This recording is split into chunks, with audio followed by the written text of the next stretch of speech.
follow us sa aming bagong channel na Aswang Confessions. Kita-kits, don't forget Aswang Confessions.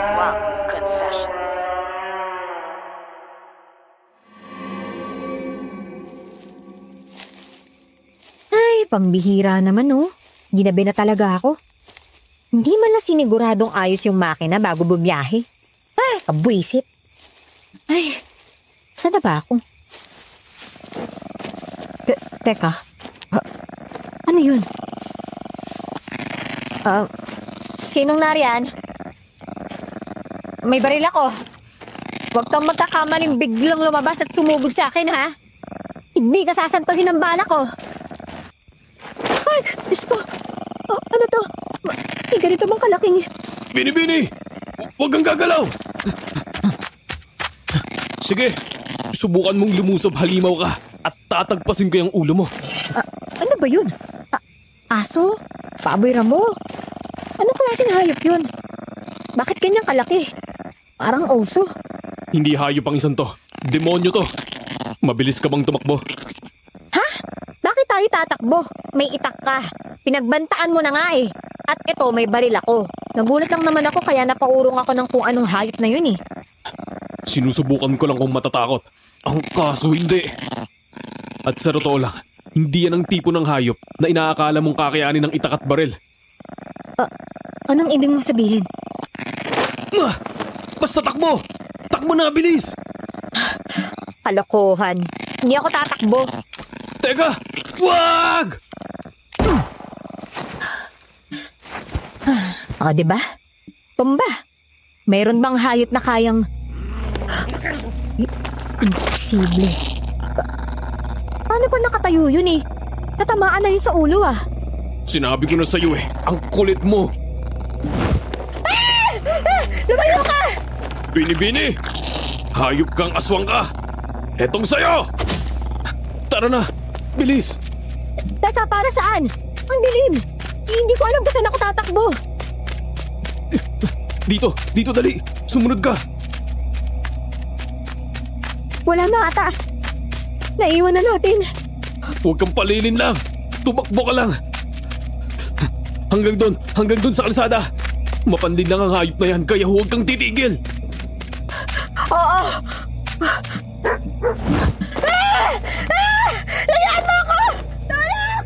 Layaan mo ako! Bini!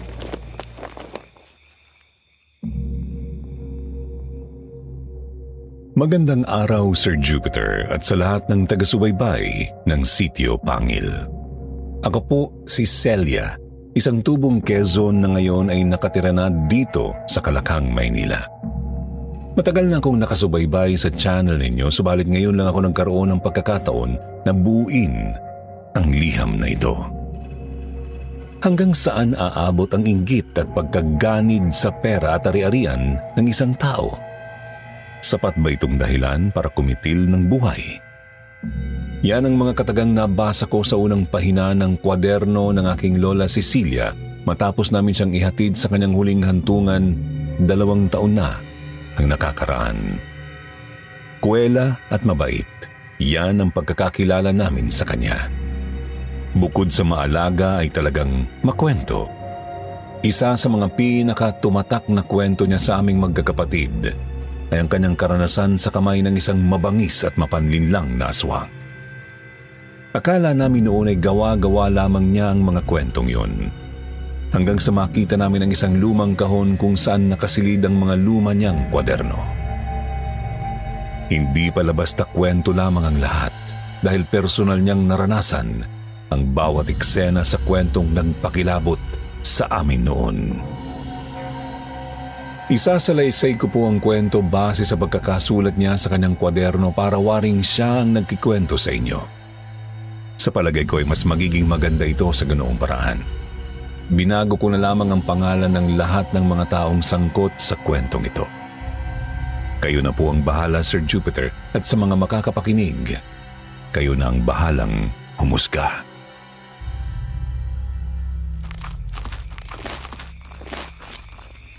Diyos ko po, akala ko hindi na natin matatakasan yung asong yun. Kung nakinig ka lang sana kagad, hindi na tayo maiipit ng ganun. Malay ko ba? At isa pa, kahit naman tumakbo tayo kaagad, maaabutan tayo ng... Ano nga bang tawag doon? Ano ba yun? Aswang. Ha? Aswang? Ang hayop na yun ang gumagalang aswang dito sa baryo. Maswerte ka't doon ako napadaan. Kung nagkataon, balita ka na lamang siguro bukas. Pinaglololoko mo ba ako? Paano magkakaroon ng aswang? Hindi totoo mga yun, no?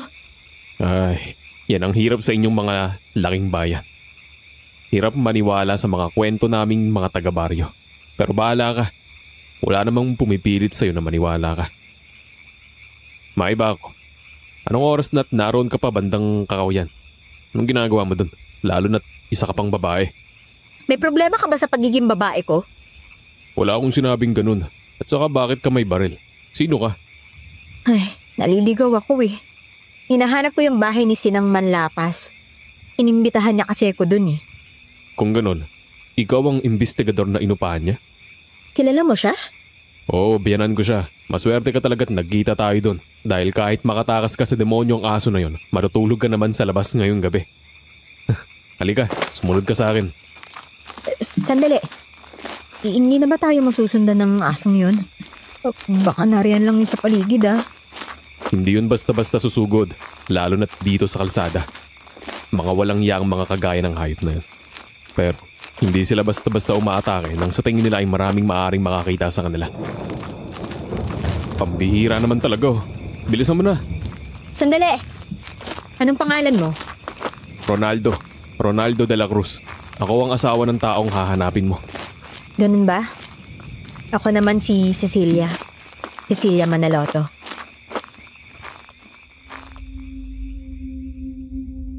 Ang totoo, ayaw kong tanggapin ang kasong yun. Madalas na mga investigasyon tungkol sa anomalya sa mga kumpanya ang hawak ko. Humahawak rin ako ng mga kaso ng mga taong pinagtaksilan ng kanilang asawa. Ako ang humahanap ng patunay na tinatarantado sila ng mga taong pinagkakatiwalaan at minamahal nila. Marami nang nag-alok sa akin ng trabaho na may kinalaman sa mga mamamatay tao at mga sindikato. Subalit tinanggihan ko ang mga yon. Ayaw ko kasing ilagay talaga ang aking sarili sa panganib. Subalit kakaiba ang kasong ito. Ang gagawin ko lang ay hanapin ang nawawalang anak ng isang mayamang pamilya na biglang nawala, patay man o buhay. Noong una ay tinanggihan ko rin ito, subalit 5 beses na mas malaki ang alok na bayad sa akin. Isa pa, lumuhod at nagmakaawa sa harapan ko ang ina ng nawawalang babae. Isa pa rin, biglang nagkasakit ang aking bunsong kapatid, kaya naman kinagat ko na ang alok. Bukod doon ay kinausap rin ako ng aking ama. Malaking kliyente di umano ang pamilya Manlapas at nakatutulong sila sa aming ahensya. Grabe, napakalawak naman ng maisang to. Sa pamilyang Manlapas ba lahat ng to? Oo, bukod sa maisan, meron pa silang kapihan at koprahan. Nagbabalak na rin sana kaming magsimula ng palayan kung hindi lang nawala si Amanda. Ang totoo, nakatakda na siyang pumirma ng mga papeles na maglilipat sa pangalan niya ng mga ito. Subalit bigla naman siya naglaho.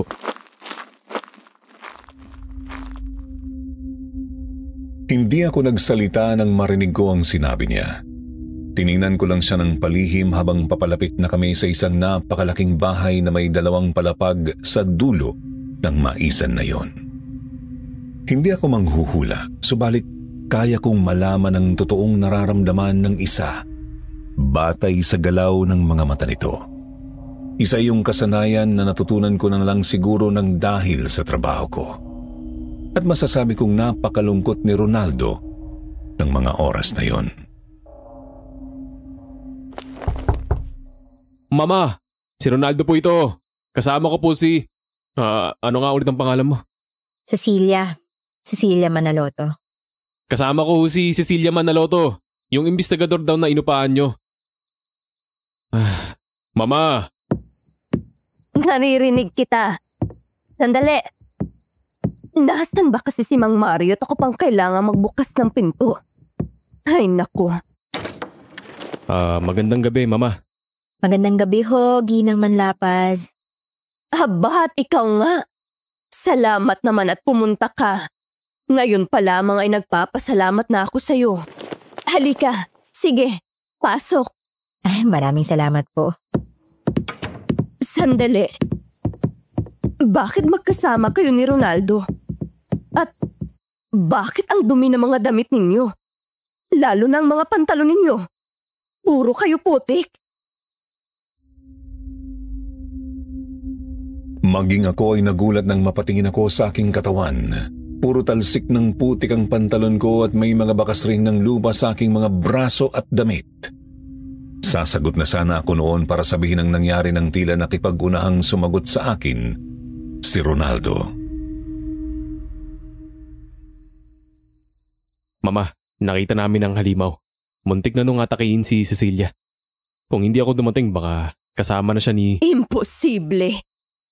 Ilang beses ko na bang sasabihin sa'yo na hindi totoo ang mga halimaw na yan? Nang dahil sa mga kwentong yan kaya humihina ang bentahan natin dito. Nakakairita. Sa halip na hinahanap mong asawa mo kasama ang mga otoridad, ay gala ka ng gala sa kakahuyan. Ipagpaumanhin po ninyo, Mama. Pero... Walang galang na ho Pero totoo yung sinabi niya, Ginang Manlapas. Nakita po ng dalawang mga mata ko ang isang malaking hayop. Kulay itim.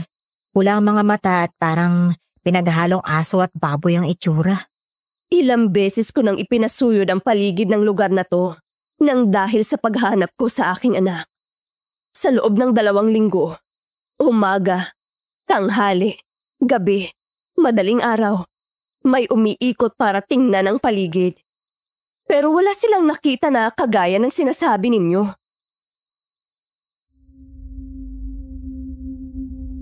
Bakas ko ang inis sa mga mata ng ginang. Hindi ko alam kung ano ang eksaktong ikinaiinis niya. Pero halatang gusto niyang iwasan na pag-usapan ang nilalang na nakita namin ng manugang niya. Hindi siya naniniwala sa amin kundi ayaw niyang maniwala sa amin. Pasagot na sana akong muli noon nang mapatingin ako kay Ronaldo. Tiningnan niya ako ng palihim na sinenyasang huwag na lamang kumibo. Siguradong may dahilan kung bakit niya yun ginawa. Kaya naman itinikom ko na lamang ang aking bibig at baka mabulilyaso pa ang ipinunta ko doon. Naku, pasensya na ho Marahil ay nakamali nga kami at baka ligaw na hayop lamang yun. Mismo. Asong ligaw, asong ulol. Pero aswang? Wala nang aswang ngayon. Ay, maiba ako. Ikaw ba ay kumain na? At bakit ba kasi ginabi ka na? Aumanhin ho. Naligaw ho kasi ako Ganun ba? Kung sa bagay, hindi naman kita masisisi. Maging ang kaibigan ng anak ko na nagrekomenda sa'yo sa akin ay minsan nang naligaw papunta rito. Ronaldo, hanapin mo nga si Mang Mario at paghandain mo ng makakain. Pagkatapos ay ipahanda mo na rin ang silid sa itaas. Yung ipapagamit natin dito kay... Paano ba kita tatawagin? Detective? Investigador? Cecilia na lang ho, para hindi na mahaba. Sige. Oh, ano pang itinutulala mo dyan? Hindi ba't may inuutos ako sa'yo? Opo, kikilos na po. Bilis! Mga wala talagang silbi mga tao rito.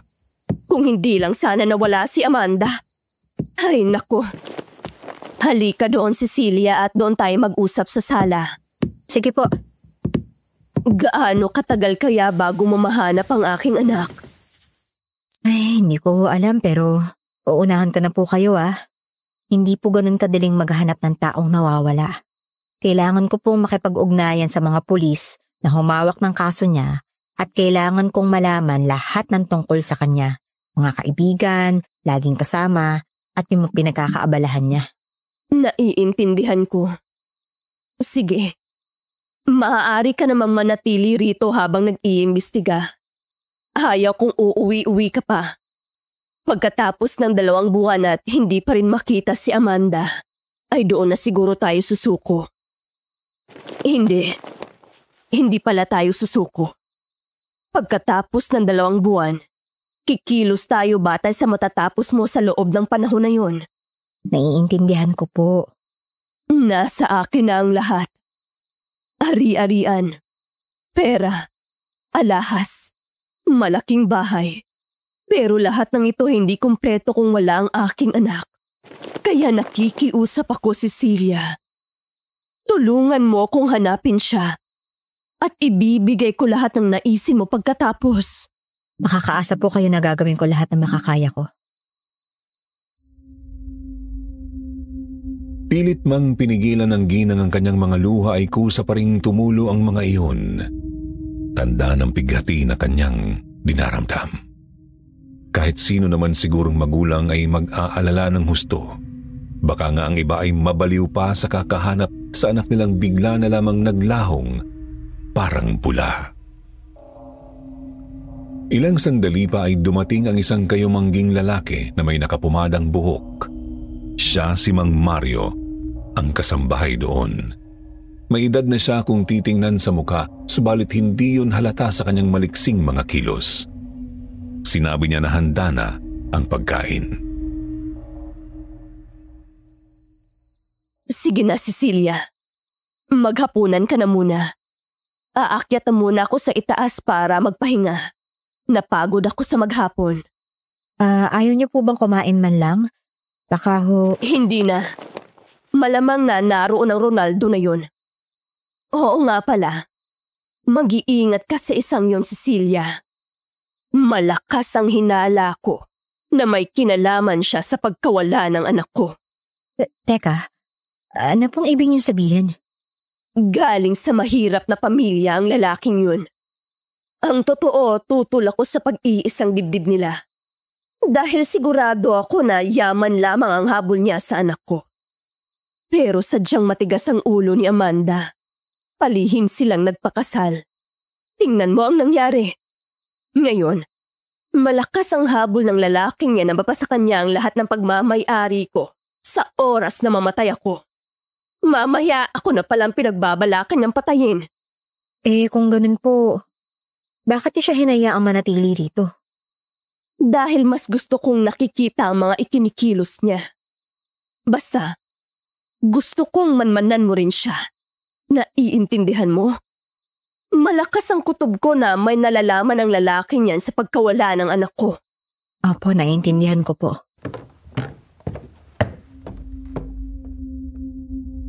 Matapos yun ay tumuloy na ang ginang sa pag-akyat sa itaas. Inatid ko pa siya ng tingin bago ako inaya ni Mang Mario na pumunta na ng kusina. Nahihiyaman, sumunod na ako. Umaga pa ang huling kain ko kaya kumakalam na ang aking sikmura. Talagang malawak ang bahay ng mga manlapas. Napakarami ring mamahali na mga muebles. Napapaligiran ng paligid ng mga santo, subalit may kakaiba sa pakiramdam habang naroon ako. Hindi ko may paliwanag pero parang ang bigat ng pakiramdam ko doon. Pagdating sa kusina ay naroon nga si Ronaldo. Nakatayo ito sa tabi ng lababo at kumakain ng nakakamay. Oh, nariyan ka na pala. Tama-tama, kumain ka na. Handa na daw yung silid sa itaas ayon kay Mang Mario. Hindi naman daw marumi yun. Salamat. Pagpasensyahan mo na si Mama. Mainitin talaga ang ulo nun. Lalo na't ngayon, tumababa ng husto ang kita ng maisan. Pero, naniniwala ka naman na aswang nakita natin kanina, di ba? Hindi ko alam eh. Baka malaking hayop lang yun. Asong ulol, ika nga ng ginang. Gaano ka na ba katagal na buhay? Investigador ka, dapat alam mo na walang ganong uri ng hayop. Malakas ang kutob ko na kinuha ng halimaw na yun si Amanda. Ilang gabi bago siya nawala, madalas siyang sumisigaw sa gabi. Nakikita raw niya ang isang itim na hayop na hinihila siya papuntang kadiliman. Pasensya ka na ha. Alam kong gusto mo ring makita ang asawa mo. Pero hindi kasi ako naniniwala sa ganyan eh. Kailangan ko ng pisikal na ebidensya. Yan ang nakakalungkot kung minsan. Hindi naman kasi nakikita ng mga mata natin ang lahat. Ang totoo, karamihan sa mga katotohanan ay hindi natin nakikita. May kung ano sa pagkakasabi niya noon na nagpatigil sa akin. Tiningnan ko siya at tumingin din siya sa akin pabalik habang nakangiti. Isinubo niya ang natitirang pagkain sa kanyang plato bago naghugas ng kamay at iniwan ang hugasin sa lababo. Naglakad siya papalayo. Sinundan ko siya ng tingin nang bigla siyang tumigil. Akala ko ay may sasabihin siya subalit hindi siya kumibo at hindi nagtagal. Nagpatuloy siya sa paglakad. Hindi rin ako nakakain ng maayos. Matapos ang ilang subo ay tumayo na ako. Uhugasan ko pa sana ang pinagkainan ko noon nang dumating si Mang Mario. Siya na raw ang bahala doon at dadalhin na niya ako sa aking magiging silid. Hindi naman na ako kumontra pa at nagpasalamat na lamang sa kanya.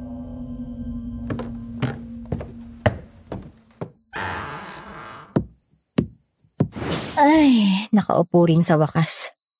Ang lambot ng kamang to Kaso, napakalaki naman ng bintana sa silid na to. Kakailang. Ay, pero pasalamat lang din ako, tinayaan ako ng ginang na manatili rito.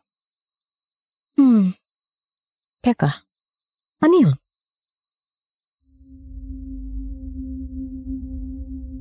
Magpapahinga na sana ako noon nang may mapansin ako sa ilalim ng tukador na malapit sa bintana. Parang nabasa iyon ng tubig, pero wala naman akong natatandaang pag-ulan noong mga nakaraang araw noon. Maging ang nagbabadyang ulan ay hindi rin tumuloy. Kaya nilapitan ko yon at paghawak ko ay nalaman kong bakas ng langis yon. Inamoy ko yon at sigurado akong langis iyon ng nyog. Iniyasat ko ang ilalim ng tukador at sa likuran noon ay may nakita akong mga bubog. Tumingin ako sa paligid at sa ilalim naman ng kama ay may nakita akong mga putol na lubid na mukhang pinwersang putulin. Teka, bakit may ganito sa sahig? Natuto yung langis. Tapos, bubog na garapon. Ano tong isang to? Mga putol na lubid na may bahid pa ng dugo? Anong nangyari dito? Hindi to basta simpleng kaso ng nawawalang tao. Amanda, nasan ka ba talaga?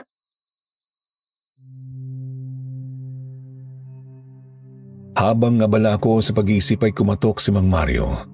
Dinala niya sa akin ang ilang mga papeles mula kay Ginang Manlapas. Yun ang ilan sa mga dokumentong hiningi ko sa kanya. Inilatag ko ang mga iyon sa kama. Pagkatapos ay tinitigan ko ang larawan ni Amanda para maging pamilyar ako sa kanyang itsura. Napakaganda ni Amanda sa totoo lang. Morena, mahahaba ang mga pilikmata at napakaganda ng kanyang ngiti. Bagay rin sa kanya ang maliit na nunal sa kaliwang pisngi sa ibaba ng mata. Subalit sadyang pagod na ako ng gabing yon, marahil dahil sa pagtakbo mula sa misteryosong halimaw sa kakahuyan. Kaya habang tinitingnan ko ang mga yon ay hindi ko na namalayan na nakatulog ako. Sa kalagitnaan ng aking pagtulog ay naalimpungatan ako sa alulong ng mga aso. Dahan-dahan akong bumangon para isara ang bintana. Nakalimutan ko pala yon. Nakapikit pa ako nang tumayo mula sa pagkakahiga at nang isasara ko na ang bintana at naaaninag ko sa labas sa may maisa ng isang babae, ginusot ko ang aking mga mata at nasiguro kong si Amanda yun. Tatawagin ko na sana siya nang bigla siyang tumingin sa akin at walang ano-ano ay bigla siyang naging malaking asong itim. Napaurong ako at napaantanda ng krus. Nang biglang tumakbo ang halimaw papalapit, pagkatapos ay bigla yung tumalon at eksaktong nakapasok sa loob ng bintana. Bumigay ang aking mga tuhod sa takot. Nagmakaawa ako sa halimaw na yun nang dahan-dahan itong lumapit at sinagpang ang braso ko. Aray! Lumayo ka! Tulong! Tulong! Cecilia, ano problema? Cecilia! Masamang panaginip lang. Parang totoo. Mang Mario, kunin po ninyo ang susi. Hindi na kailangan. Gising na ako. Ano nangyari? Bakit nagsisigaw ka? Pawis na pawis ko. Wala. Masamang panaginip lang. Napagod lang siguro ako kahapon kaya nagkaganon. Ganun ba? Sigurado ka? Oo, wala kayong dapat ipag-alala. O siya, sige. Kung wala naman ng problema, iiwan ka na namin. Handaan ang pagkain sa baba. Umalis na pala si Mama papuntang bayan. Ako naman ay may pupuntaan rin. Sige. Walang problema. Nandito naman halos lahat ng kailangan ko eh. Nakita kong nagkatinginan sina Ronaldo at Mang Mario. Gamit ang ulo ay sinenyasan ng lalaki ang kasambahay na bumaba na habang pinagdidilatan ito ng mga mata. Dali-dali namang bumaba ang kasambahay na sinundan din ni Ronaldo. Hindi ko maintindihan si Ronaldo. May oras na mukha siya ng maamo, subalit parang may mga pagkakataong parang masungit siya. May kung ano sa paraan niya ng pagtingin ng hindi ko gusto. Matapos yun ay kaagad akong nagayos ng sarili at bumaba. Naabutan ko silang nag-uusap sa may sala. Sinabi ko naman na sa'yo, huwag na nating akyatin at malaman na binabangungot lang. Paano kung namatay? Kapag Cecilia, ang bilis mo naman. Aalis na ako, Mang Mario. Kayo na pong bahala dito Pasahod po pala ng mga tauhan mamaya. Babalik na lang po ako bago lumubog ang araw. Sigurado ako sa aking narinig. Paano kung namatay? Hindi ako mapalagay kaya tinanong ko kaagad si Mang Mario kung ano ang ibig sabihin noon. Natigilan siya at napatitig sa akin. Subalit hindi umano niya alam ang aking sinasabi. Baka nagkamali lang daw ako ng dinig dahil sa gutom.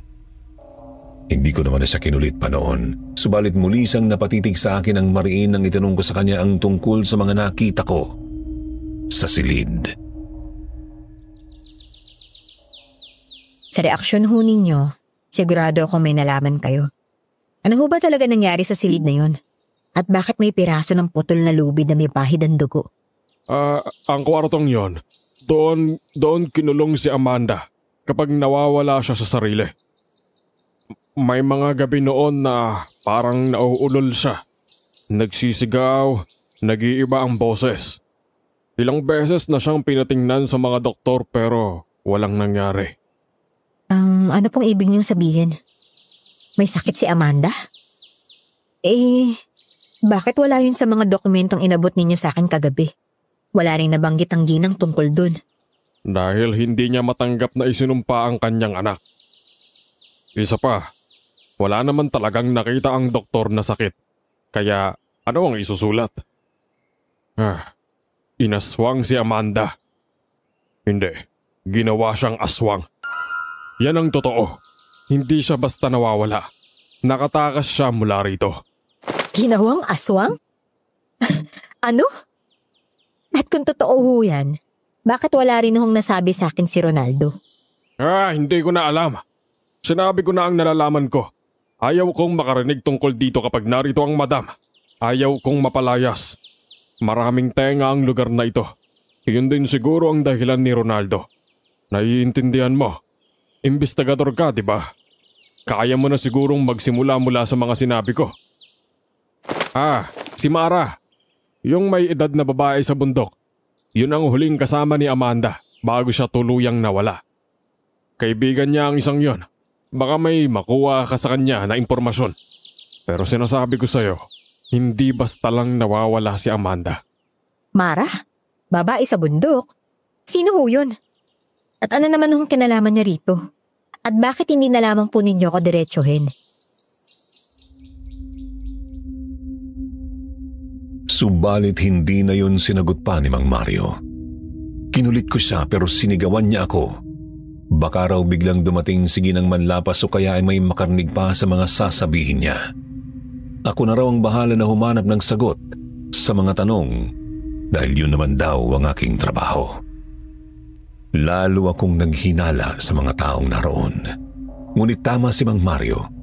Trabaho ko ang lutasin ang misteryong bumabalot sa lugar na yun at sa pagkawala ni Amanda. Kaya naman matapos kong kumain at magkape ay kaagad akong nagbihis at hinanap ang Mara na sinasabi ni Mang Mario. Maraming tauhan ng pamilya Manlapas. Mga taga-baryo sila at pumupunta lamang sila doon tuwing umaga at umuuwi rin bago sumapit ang dilim. Tinanong ko ang ilan sa kanila at gaya ni Mang Mario ay alangan silang sumagot. Hindi ko alam kung utos iyon ng amo nila. Pero 3 sa mga naroon ang nabanggit rin ang pangalan na Mara. Madalas nga raw nilang makita si Amanda na kausap o di kaya'y naglalakad-lakad kasama ng babaeng yun.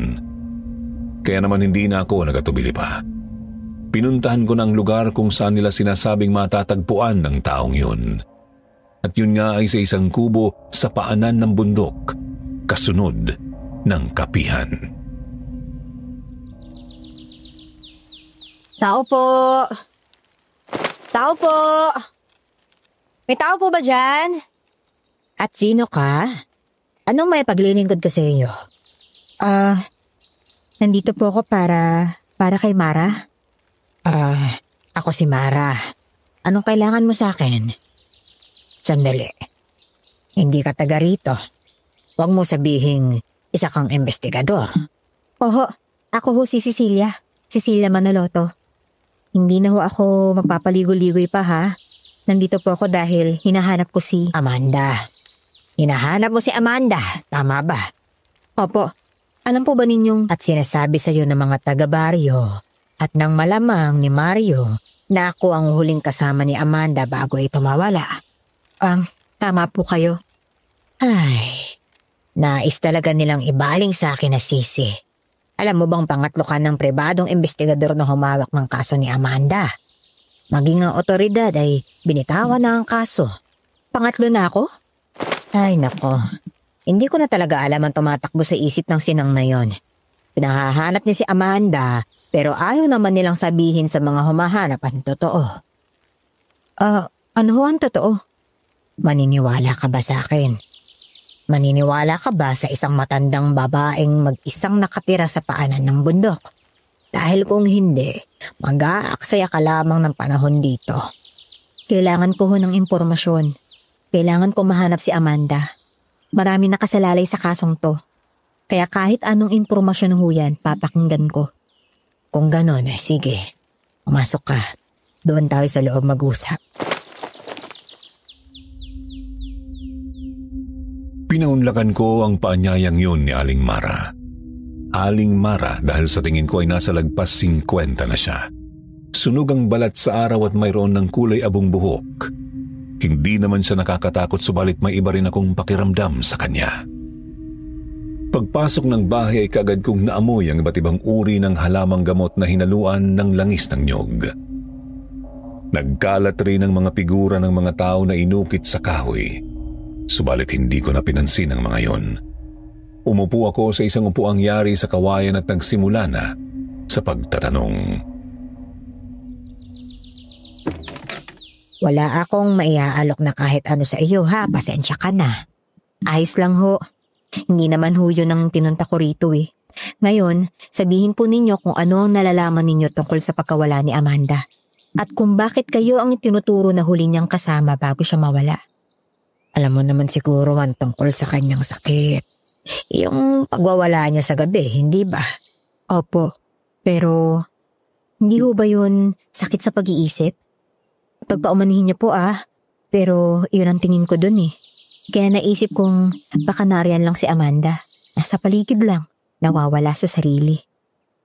Hindi ka nagkakamali. Ho? Nariyan lang siya sa paligid, pero hindi yun sakit sa pag-iisip.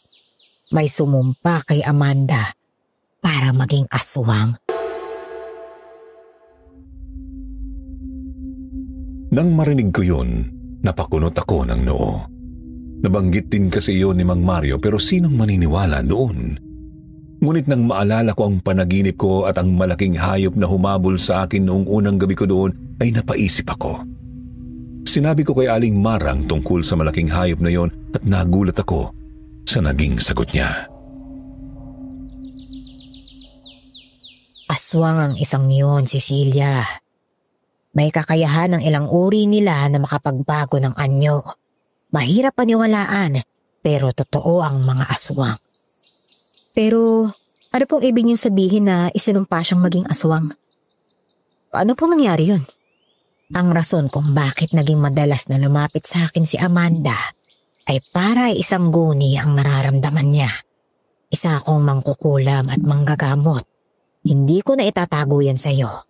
Kaya sigurado akong isinumpa si Amanda para maging isang aswang. Nagkataon lamang na hindi sapat ang kakayahan ko. Ang totoo, dapat ay pupunta na kami sa kaibigan ko noon para ipagamot siya. Subalit, nawala na nga siyang bigla. Sino naman po ang gagawa nun? At kung totoo man ho yan, nasa na ho kaya siya? Nakilala mo na ba ang kaibigan niyang si Alisa? Isang anak mayaman din na nakatira sa kabilang baryo. Alisa? Hindi pa po eh. Pero nakita ko na yung pangalang yan sa mga impormasyon na ibinigay sa akin ng nanay niya. Bakit ho? Malakas ang kutob ko na iyon ang gumawa nun sa kanya. Bakit niya naman ho nasabi yan? Basta, malakas ang kutob ko. Sinabi ko na ito sa ibang mga investigador na pumunta rito. Pero hindi naman sila naniniwala. Lalo na si Sinang. Pinagtatawanan lamang nila ako. Sinubukan kong lumapit sa Alisa na yon para mapatunayan ang mga hinala ko. Pero lagi akong ipinagtatabuyan ng mga tauhan niya. May alam po ba kayong dahilan o alitan ni Alisa at Amanda? Walang nabanggit sa akin si Amanda. Pero palagi niya sinasabi noon na palagi siyang binibigyan nito ng lutong ulam. At sa tingin ko, iyon ang ginamit ng babaeng yon para isumpa si Amanda. Hindi ko alam kung paniniwalaan ko ang mga sinabi sa akin ni Aling Mara. Pero itinala ko ang lahat ng yon. Tinanong ko rin siya kung ano ang tingin niya kay Ronaldo. Ngunit wala naman siyang binanggit na negatibo rito. Mahal na mahal raw nito si Amanda. At ito lamang ang naniwala sa sinasabi niya. Araw-araw nang sinusuyod ni Ronaldo ang mga kakahuyan at ang kabundukan dito. Umaasa na makikita niya si Amanda. Sana matulungan mo sila. Wag po kayong mag-alala. Gagawin ko po ang lahat. Matapos ang usapang yon ay nagpaalam na ako. Subalit bago ako umalis ay may inaabot sa akin si Aling Mara na isang maliit na botelya na kasya sa bulsa ng pantalon. May laman niyong langis at tila mga pinira-pirasong mga dahon. Sa oras na mapalapit ka na sa isang aswang, ay kukulo ang langis sa botelyang iyan at iinit. Lagi mo yan dalhin, ha? Makatutulong yan sa'yo. Sige po. Salamat. Sana ikaw na makakita kay Amanda. Bakas ko ang lungkot sa mga mata ni Aling Mara. Ngunit hindi na ako kumibo at tuluyan na lamang umalis. Bumalik ako sa mansyon ng mga manlapas at binalikan ang mga papeles na ibinigay sa akin nung nakaraang gabi. Hinanap ko ang dokumento kung saan nakasulat ang pangalan ni Alisa at nalaman ko doon na matagal nang gustong bilhin ng pamilya nito ang maisan ng mga manlapas. Ngunit si Amanda ang unang-unang tumututol doon. Tuloy! Bukas yan! Oh, Ronaldo! Anong kailangan mo? Meron ka na bang balita? O nahanap na kahit anong makapagsasabi kung nasaan si Amanda? Wala pa eh. Pero kung itatago ninyo sa akin ng totoo, paano ko siya mahahanap? Anong ibig mong sabihin? Bakit hindi mo sa akin sinabi ang meron sa kwartong to? Sigurado rin ako na sinadya mong hindi ito ay palinis, hindi ba? Tama ka. Dahil ayaw ng mama na pag-usapan yun. Malamang nasabi na sa'yo ni Mang Mario ang lahat. Totoo, dito ay kinulong ang asawa ko noon kapag nawawala siya sa sarili. Itinatali siya sa kamang yan at dumudugo na lamang ang kanyang mga braso, pati na rin binti, lalo na kapag nagpupumiglas siya. Iniwan kong mga putol na lubid sa kama, lalo na nang malaman kong dito na patutuloyin ang sunod na investigador. Kung gusto niya talagang malaman kung nasan si Amanda, bakit kayo naglilihim? Minahon ka. Kaya ako narito para sabihin sa iyo ang lahat. Humanap lang ako ng tamang pagkakataon. Narinig ko sa katiwala sa baba na baka hapon na bumalik si Mama. Kaya heto ako sa harapan mo ngayon. Mahirap magsalita kapag narito siya. Para bang naririnig niya lahat ng bagay. Daming sinasabi. Sige, simulan mo na. Nakita mo naman ang naging reaksyon ni Mama nang mabanggit natin ang tungkol sa malaking aso sa kakahuyan. Nagbanta siya nun sa amin na ayaw niyang pag-uusapan ng kahit anong tungkol dun. Ang totoo, hindi siya ganun dati. Mabait at maaway ng Mama. Malayong malayo sa ipinapakita niya ngayon. Pero bigla na lamang siyang nagbago. Anong ibig mo sabihin? Totoong ayaw niya sa akin bilang asawa ng anak niya. Pero noon yun, masasabi kong maayos na kami. Napatunayan ko na sa kanya ng ilang ulit na mahal ko ang anak niya at hindi pera ang habol ko sa kanya. Kailan nagsimula yung sinasabi mong pagbabago sa ugali niya? Siguro mga 2 buwan ang nakalipas. Nang bumalik mula sa ibang bansa ang kaibigan ni Amanda na si Alisa. Doon nagsimula ang lahat. Lalo na nang tumutol si Amanda sa pagbenta ng maisan sa mga pamilya ng kaibigan niya. Ayos naman ang naging usapan pagkatapos nun pero doon nagsimula ang lahat. Naging mainitin ang ulo ni Mama at si Alisa nagsimula nang magwala sa gabi. At lumalala yun tuwing bilog ang buwan. Maaari mo bang ilarawan kung paano siya nawawala sa sarili? Oh, hindi lang yun. Sasabihin ko rin sa'yo kung paano talaga siya nawala nung gabing yun. Ibig sabihin, hindi totoo yung nakalap na impormasyon ng otoridad? Oo, dahil pinabago yan ng Mama. Para hindi raw katakutan ng lugar na ito at hindi humina ang bentahan. Bago magsimula ay napatingin muna si Ronaldo sa labas ng bintana. Naglakad siya saglit para sumilip sa labas ng silid bago bumalik sa akin. Sinabihan ko na siyang isara na lamang yun kung naiilang siya. Pero maigi na raw na bukasyon. Baka raw kasi hindi namin mamalayan ang pagdating ng kanyang biyenan at mapaghinalaan pa kaming dalawa na may ginagawang kakaiba. Ano nga palang sabi nila sa'yo sa paraan ng pagkawala ni Amanda? Ayun, nawala na lamang daw basta. Kahit sa investigasyon ng mga otoridad, nakalagay doon na isang umaga, hindi na lamang basta nakita si Amanda. Natulog naman daw sa kwarto niya, pero kinaumagahan, wala na doon. Hindi yun totoo. Kung ganun, ano ba talaga yung tunay na nangyari? Ginasab ni Amanda ang atay at sandali itong kumalma. Subalit hindi rin nagtagal ay muli itong nagwala. Lalo itong nagsisigaw at lalo siyang naging mukhang halimaw. Yayakapin ko na siya nun para pigilan dahil awang-awa na ako sa kanya. Nang makawala siya sa pagkakatali, umangil siya na parang layon. Bago tumalon palabas ng bintanang ito. Ano? Sandali Gulong-gulo na ako eh. Sino ba talaga nagsasabi sa inyo ng totoo? Bakit naman magsisinungaling si Ginang Manlapas? Sige, sabihin na natin gusto niyang proteksyonan ang reputasyon ng lugar na to. Pero dapat, alam ko ang mga bagay na yan. Kagaya ng sinabi ko, malaki ang pinagbago niya. Maging ako hindi ko alam ang sagot sa tanong mo. Ngayon alam mo na ang totoong nangyari. Ano ang susunod mong gagawin? Kailangan kong mahanap si Amanda. Dahil kung hindi, kalahati lang ng perang ipinangako sa akin na makukuha ko. Kailangan ko ang pera para sa panggamot ng kapatid ko. Kung ganon, pagtulungan natin ito. Hanapin natin ang asawa ko. Pero sana lang hindi ka kagaya ng ibang mga investigador na tamad at walang malasakit. May ipon kami. Ibibigay ko rin yun sa'yo. Mahanap lamang si Amanda. Hindi na kailangan. Sapat na ang ibabayad ni Ginang Manlapas. Isa pa, mahal ko ang trabahong to, Ronaldo. Huwag ka mag-alala. Bukod sa pera, wala nang masahalaga sa akin bukod sa paglutas ng mga misteryo at kaso. Sinabi ko sa kanya na nakausap ko si Aling Mara at sinabi niyang maaaring ang sinabi ng babaeng yun talaga ang nangyari sa kanyang asawa. Pero wala raw talaga siyang maisip na tao na maaaring gumawa noon, lalo na kilalang magiliw at mabait ang kanyang kabiyak. Ipinaliwanag rin niya ang nangyari noong umaga. Nag-alala lang daw siya dahil baka mamatay ako sa bangungot. Matapos ang usapang yun ay tinawag siya ni Mang Mario. May pagdududa pa rin ako sa kanya. Pero base sa kanyang pagsasalita at ekspresyon ng mukha ay parang nagsasabi naman siya ng totoo. Pero kailangan ko pang magsiyasat, kaya umalis ako at pinuntahan ko lahat ng mga madalas puntahan ni Amanda. Subalit wala akong napala. Napagpasyahan kong puntahan ang bahay ni Alisa, subalit wala di umano ito doon. Kaya naman umuwi na lamang ako. At tuluyan nang lumubog na ang araw nang makabalik ako sa bahay ng mga manlapas.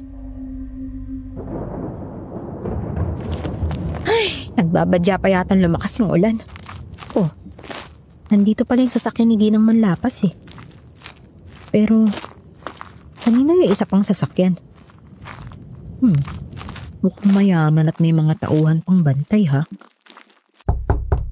Tao po! Tao po! Si Cecilia po ito. Salamat po, Mang Mario. Sige nang... Cecilia!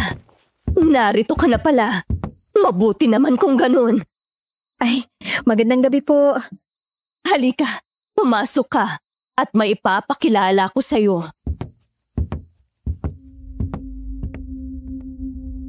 Lumapit ako sa sala kung saan naroon ang ginang. Nakita ko na kaagad ang isang dalagang nakaupo sa sofa. Mahaba ang unat nitong buhok at napakaputi ng balat. Sa paningin ko ay hindi normal ang pagiging maputi niya. Subalit hindi ko may tatanggi na napakaganda niya.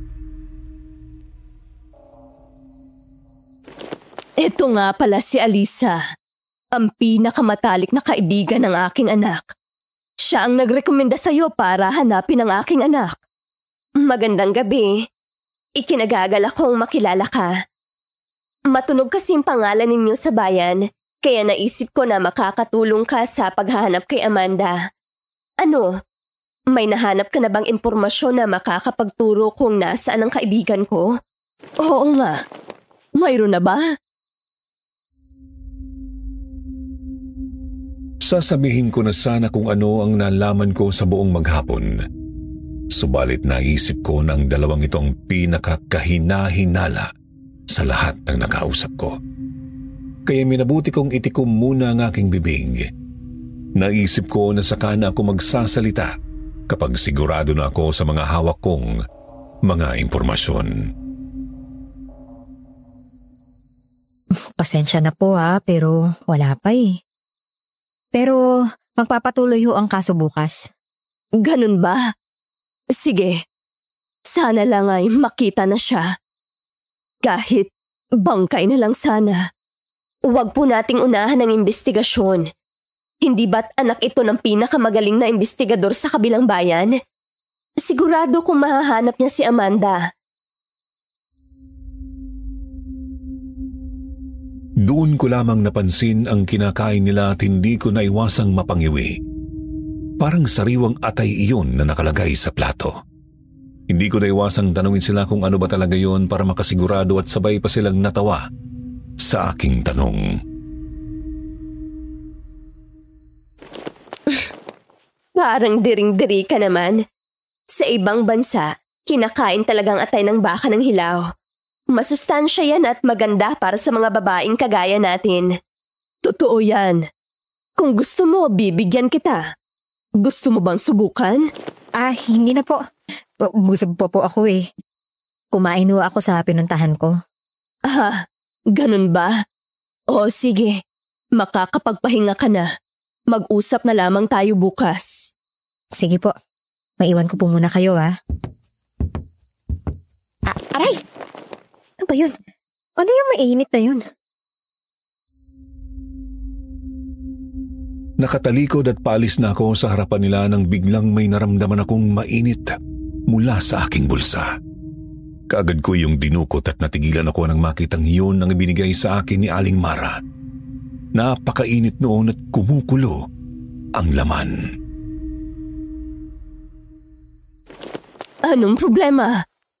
Parang nasaktan ka. Wala po. Sumakit lang ho yung liig ko. Pagod lang ho siguro. Sige ho. Aakit na ho ako Mabilis kong ibinalik sa bulsa ko ang botelya. Tiniis ko yun kahit na naiinitan talaga ako. Dali-dali akong nagtungo sa hagdanan nang mapasulyap ako kay Alisa. Nakatitig siya sa akin. Nanlalaki ang kanyang mga mata na parang punong-puno ng galit. May kung anong kilabot ang bumalot sa aking katawan ng mga oras na yon, kaya mas binilisan ko pa ang pag-akyat hanggang sa makarating ako sa silid. At pagkapasok ko ay agad kong ibinato ang botelya sa kama.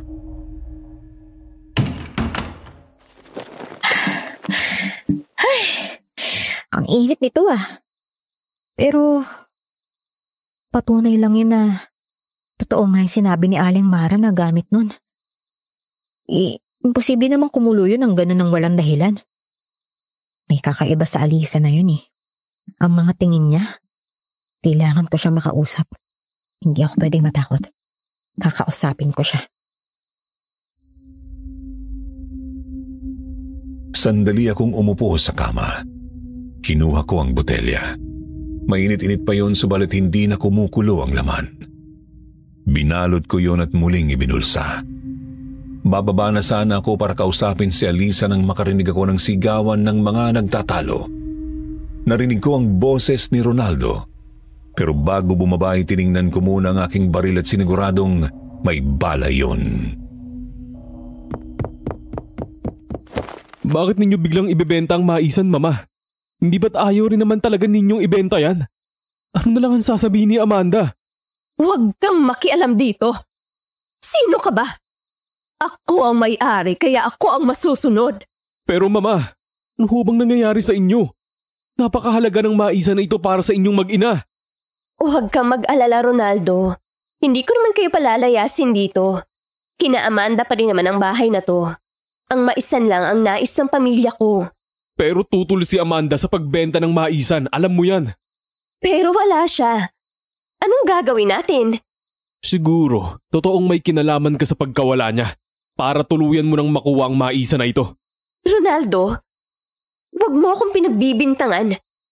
Kaibigan kong pinag-uusapan natin dito.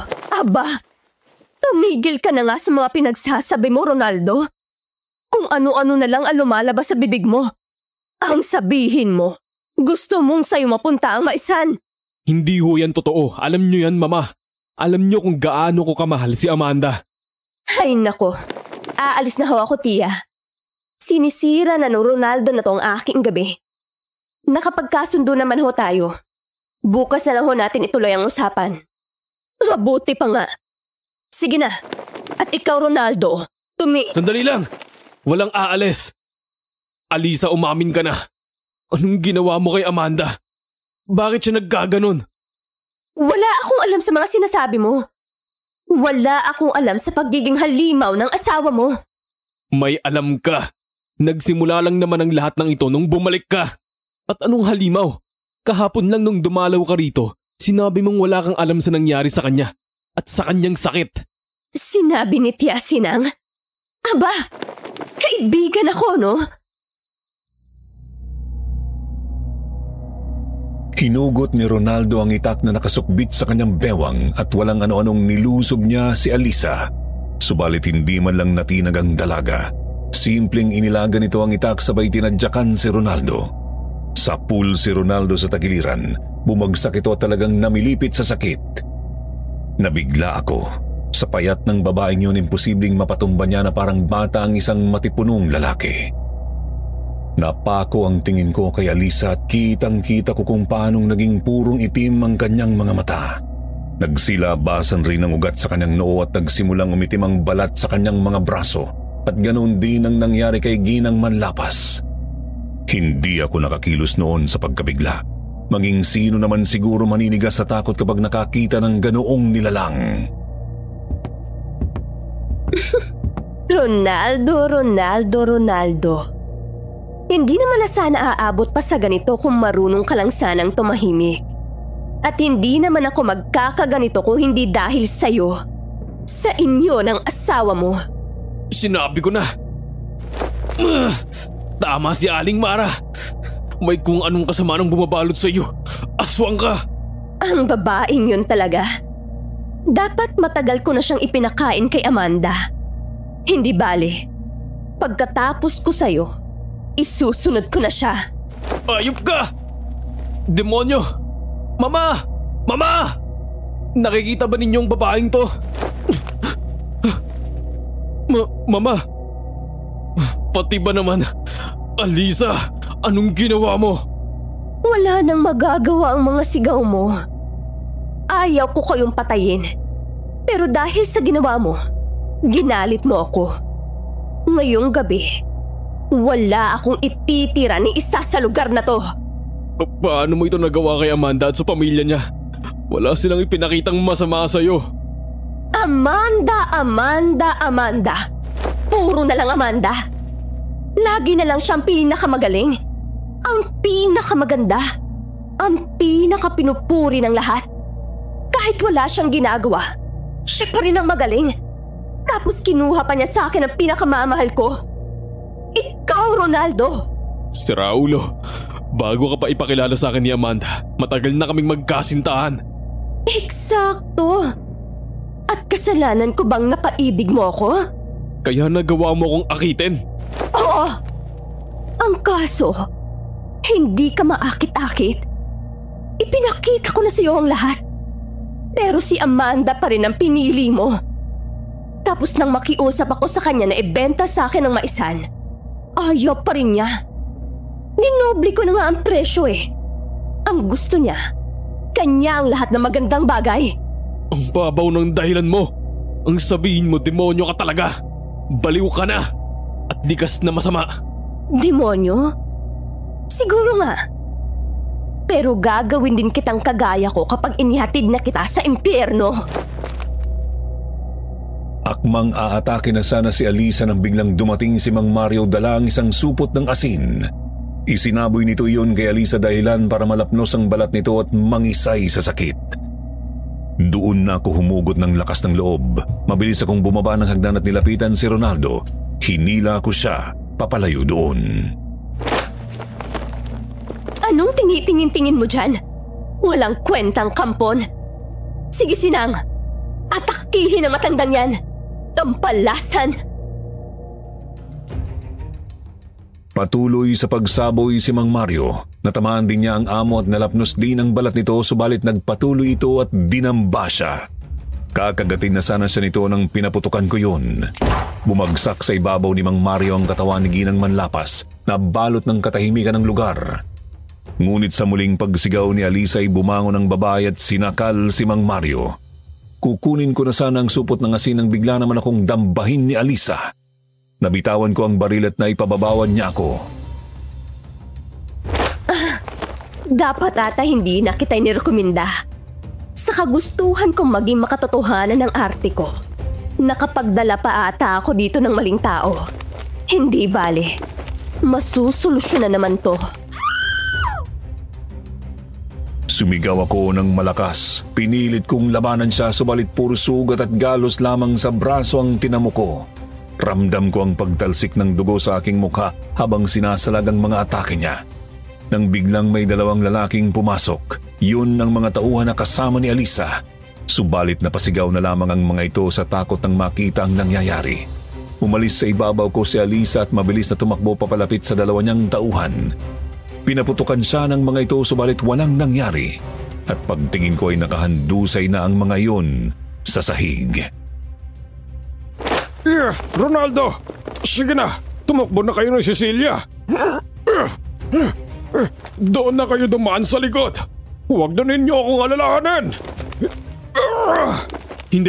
Hindi ko kayo iiwan dito para pagpiestaan ng mga yan. Akita kong tumayo si Ronaldo, hawak pa rin niyang tagilirang tinamaan ni Alisa. Kinuha niya ang mga taga at kaagad niyang tinadyakan si Ginang Manlapas. Tumalsik ang matanda at kaagad naman niyang kinuha si Mang Mario. Ginawa ko naman na ang lahat para makatayo. Pagkatapos nakita ko ang aking baril, kukunin ko na sana yon nang bigla kong lusubin ni Alisa. Wala na akong oras para iwasan siya, mabuti na lamang at nagawa kong itulak ni Mang Mario. Subalit nang dahil doon ay siya lang tinamaan ng mga kuko ni Alisa. Tumilapo ng matanda at kaagad nawalan ng malay.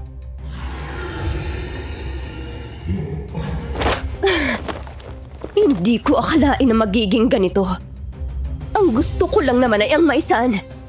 Ngayon, binigyan pa ninyo ako ng problema sa paglilinis ng mga bangkay ninyo. Hindi ko naman kayo mauubos lahat. Pero anong magagawa ko? Hindi ko naman kayo maaaring buhayin. Hindi mo kami mapapatay dahil ikaw ang dadaling ko sa impyerno ng hayop ka. Talaga ba? Sige. Tara, magsubukan tayo ng lakas. Lumusob si Ronaldo kay Alisa. Tatakbuhin ko na sana ang baril ko nang bila kong nilusong ni Ginang Manlapas. Tumakbo ako. Muntik niya na akong maabutan pero nagawa kong mailaga ng mga kuko niya. Nakuha ko ang baril ko. Kaagad ko yung itinutok at binaril ko ang matanda sa paa dahilan para matumba yun. Subalit sa halip na masaktan ay gumapang yun habang umaangil papunta sa akin. At pagtingin ko kay Ronaldo ay nakaluhod na ito. Duguan at puro sugat sa dibdib at braso. Kinain ako ng takot. Alam ko na maaaring hindi na namin matakasan pa ang sandaling yun. Pinaputukan ko si Alisa subalit hindi tumalab sa kanya ang mga bala. Bumaon ang mga yon pero tila walang epekto. Dahan-dahan siyang humarap sa akin pero hindi ako nagpatinag. Tinipon ko ang lahat ng lakas ng loob na mayroon ako. Tumakbo ako sa kung saan naroon ang supot ng asin at nabitawan ni Mang Mario. Kaagad na tumalon papalapit sa akin si Alisa subalit nagawa kong makuha ang supot at kaagad kong isinaboy ang laman noon sa kanya. Sapul siya sa mukha. Tampalasan! Hayop! Ang mga mata ko! Ronaldo, pumayo ka. Bilis. Tumakas ka na. Iwan mo na ako. Hindi kita iiwan. Bilis, tayo na. Pinilit kong itayo si Ronaldo. Bakas sa kanyang mga mata ang pagsuko pero pinilit ko siya. Kinaladkad ko siya habang sinasabing siyang sisisihin ko sa oras na hindi ako makatakas doon. Namumultuhin ko siya habang buhay at yun na lamang ang naisip ko noon para palakasin ang loob niya. Dahil maging ako ay nauubusan na rin noon. Nilagpasan namin ang namimilipit na si Alisa. Nakalabas na kami ng bahay nang sinalubong kami ng malaking aso. Ang malaking asong humabol sa amin noong unang gabi ko doon. Tumutulo ang malagkit nitong laway sa lupa habang nanlilisik ang mga matang nakatingin sa amin. Pakiusap, hayaan mo na kami makatakas. Cecilia, mukhang hanggang dito na lang talaga ako. Sige na. Ako na ang bahala sa halimaw na ito. Wala ka naman talagang kinalaman dito eh. Tumakas ka na. Pagdating sa bayan, sabihin mo sa mga otoridad lahat ng nangyari dito. Kailangang may mabuhay sa atin para matapos ng lahat ng ito. Pero... Itinulak ako ni Ronaldo. Sinigawan niya ako. Muli niyang sinabi na kung hindi ako makakaalis sa lugar na iyon ay lalong walang magpapatunay sa nangyayari doon at hindi na kailanman mahuhuli pa si Alisa.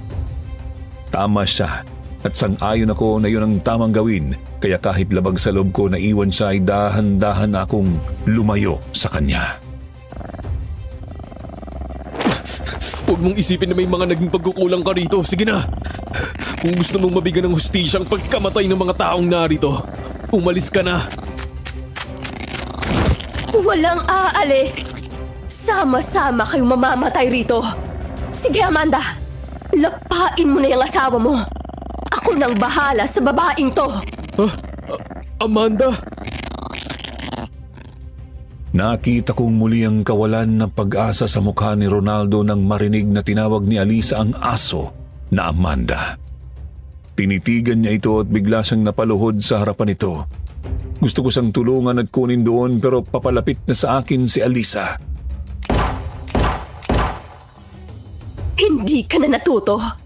Hindi yan tumatalab sa akin. Masahoy ka pa sa demonyo. Anong ginawa mo sa kaibigan mo, ha? Natatakot ako pero mas lamang ang galit na nararamdaman ko para kay Alisa. Madalas akong kalmado pero hindi ko napigilan ang bugso ng damdamin ko ng mga oras na yon. Sa halip na tumakbo, inubos ko ang bala sa kanya.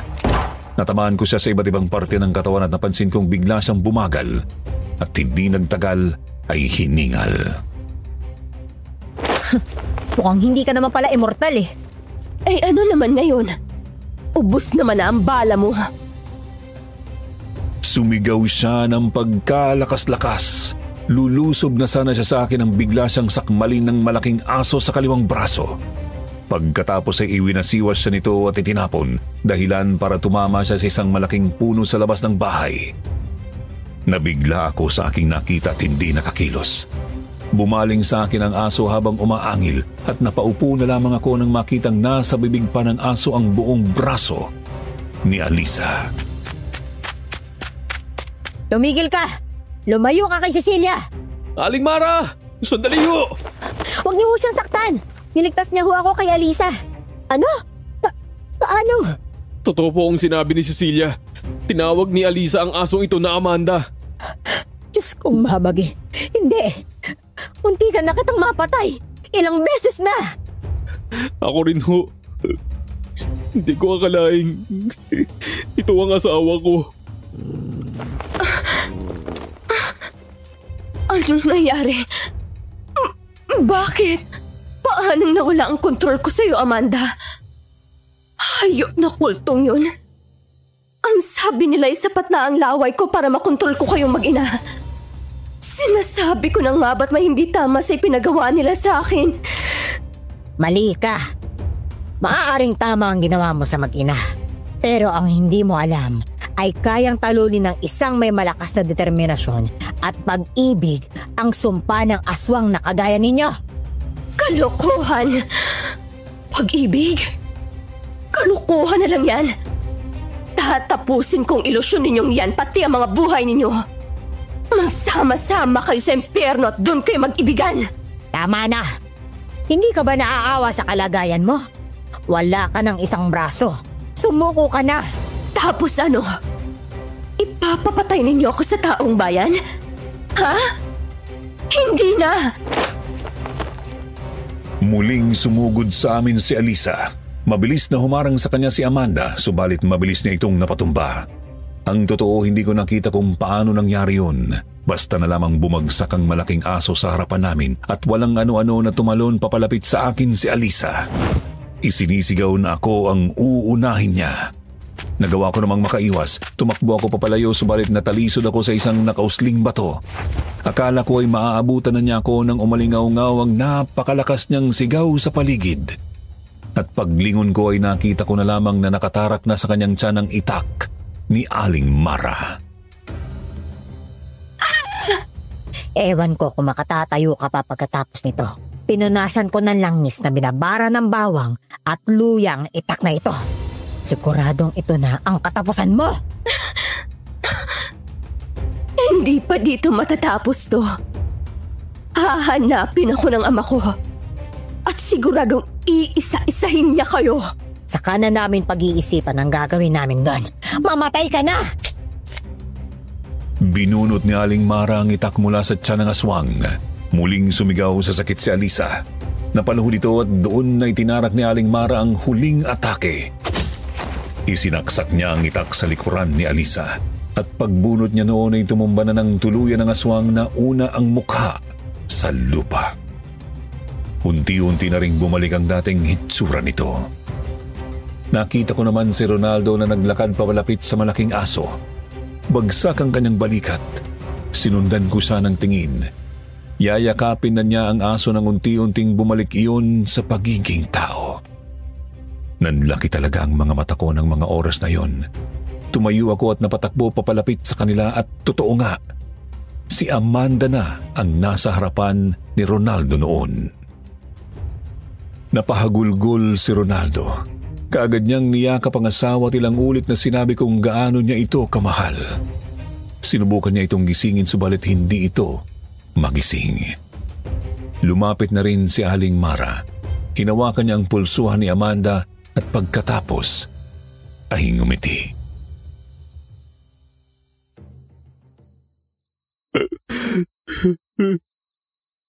Amanda! Amanda, mahal! Gumising ka! Gumising ka! Huwag kang mag-alala, Ronaldo. Ligtas ang asawa mo. Maaaring pagod na pagod lamang siya dahil sa sumpa. Magiging aso pa rin ho ba siya? Ay, hindi ko alam. Pero may kilala akong magaling na manggagamot. Isang ermitanyo na bihasa sa ganitong uri ng kaso. Dadalhin natin sila doon. Silang mag-ina. Pero, kung narito lang si Amanda, bakit hindi siya nagpapakita sa atin sa umaga? Pwede naman siyang umuwi, hindi ba? Hindi ako sigurado. Pero maaaring sa gabi lamang siya nagigising. Maaari rin nahihiya siyang umuwi. Siya lamang ang makasasagot ng tanong mo, Ronaldo. Kaya naman ipasok mo na muna siya. Pero ipagpaumanhin mo, ha? Iminumungkahi kung itali mo muna siya. Hindi po. Hindi ko siya itatali. Magkukulong po kami sa kwarto hanggang mag-umaga. Pero... Buo na pong desisyon ko. Hindi ko na po itataling muli ang asawa ko. Ay, sige. Naiintindihan ko. O sige na. Ipasok mo na siya at kailangan ko pang... Aling Mara, si Alisa! Ay, talaga naman eh. Mahirap talagang mapatay ang masamang damo. Hahabulin pa sana ni Aling Mara si Alisa subalit mabilis itong naglaho sa dilim. Papasok pa sana siya sa kakahuyan pero pinigilan ko na siya. Hindi naman na siya kumontra. Sa dami at lala di umano ng tama ni Alisa ay siguradong hindi na rin ito magtatagal. Nang makabalik kami sa bahay, nakita namin ang pinsala na nangyaring insidente doon. Kaagad kong nilapitan si Ginang Manlapas. Duguan ang paa at balikat nito na binaril ko at wala itong malay. Si Mang Mario naman ay duguan ang ulo at wala rin sa ulirat. Ronaldo, sige na. Iakyat mo na muna si Amanda, ha? Kami na ang bahala rito. Opo. Alisa, salamat. Salamat sa hindi pag-iwan sa akin. Wala ho yun. Total, ilang beses nyo rin naman ako iniligtas eh. Kayo ni Mang Mario. Sige na ho. Pagpahingahin nyo ho si Amanda. Kami na ang bahala rito. Tulungan mo ako. Dalihin natin ang mga sugatan sa kabilang baryo. Mahirap kasi kapag sa ospital natin sila dinala. Meron dong isa na may alam sa medisina. Dating sundalo. Isakay natin sa sasakyan. Marunong ho kayo magmaneho? Iminungkahi ko bang hindi? O sige na, unahin na natin si Sinang. Ang 2 tauhan ni Alisa ay mga buhay pa. Kaya naman binuhat na rin namin sila at dinala sa sinasabing manggagamot ni Aling Mara. Kaagad na nagamot ang mga nasugatan. Maliban lamang kay Ginang Manlapas na kinailangang tanggalan ng mga bala sa paa at balikat. Subalit makalipas rin ng 1 oras ay maayos na nalinis ang mga sugat at tuluyang napatigil ang pagdurugo noon. Doon na kami nagpalipas ng gabi at kinabukasan rin ay nagkamalay na silang lahat. Kinausap ni Aling Mara ang mga tauhan ni Alisa at sumang-ayon ang mga ito na hindi nababalik sa pamilya ng dalaga. Lalo na at nakita nila ang naging pagpapalit nito ng anyo. Anong nangyari? Nasaan ako? Mara, bakit? Wala ka bang natatandaan? Wala. Kausap ko si Alisa. Tapos... Nakita na ho namin si Amanda. Talaga? Nakita na ninyong anak ko? Nasaan siya? Dalhin ninyo ako sa kanya. Nasa bahay niya siya. Tayo ay narito sa kabilang baryo para ipagamot kayo. Bakit? Ano ba ang nangyari? Isinalaysay namin kay Ginang Manlapas ang lahat ng nangyari. Ipinaliwanag ni Aling Mara ang maaaring naging epekto ng dalang mga karne ni Alisa sa kanilang mag-ina. At nang lubusan niyang maintindihan ang lahat, muli siyang lumuha. Kailangan kong humingi ng tawad sa anak ko at kay Ronaldo. Tayo na't umuwi. Oo, uuwi tayo. Pero meron muna akong dadaanan. Isang taong makatutulong sa inyo. At yun nga ang ginawa namin. Matapos yun ay isinama namin ang ermitanyo sa bahay ng mga Manlapas at doon ay naabutan pa namin ang mag-asawang Ronaldo at Amanda na natutulog. Hindi ko alam kung bakit hindi nakasara ang pinto ng kwarto nila. Marahil dahil na rin sa pagod ni Ronaldo ay nalimutan na niya iyon. Nang araw ding yun, nagsimula ang gamutan ng mag-inang Manlapas. Ilang araw ang lumipas, may mga taong nagsimulang humanap kay Alisa. Pumunta ang ama niya sa mansyon, subalit mas pinili namin na huwag magsalita. Wala naman silang nagawa. Mabuti na lamang din ay nailipat ni Mang Mario ang sasakyan ng dalaga sa isang ilog sa kabilang bayan. Kung aswang ang ama ni Alisa, sa tingin ko ay hindi. Dahil hindi uminit ang botelya na ibinigay sa akin ni Aling Mara nang makaharap ko siya. Matapos yun at masigurong ayos na ang lahat at umalis na ako sa kanila. Binayaran nila ako at naipagamot ko ang aking kapatid. Hindi lang yun dahil naging kaibigan ko ang pamilyang yun.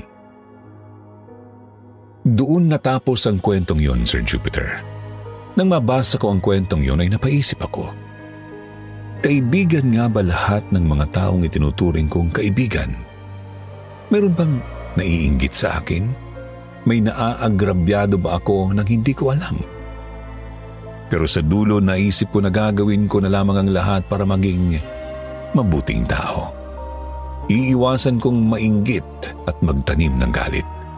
Dahil kadalasan, yan ang nagiging umpisa ng pagiging masama.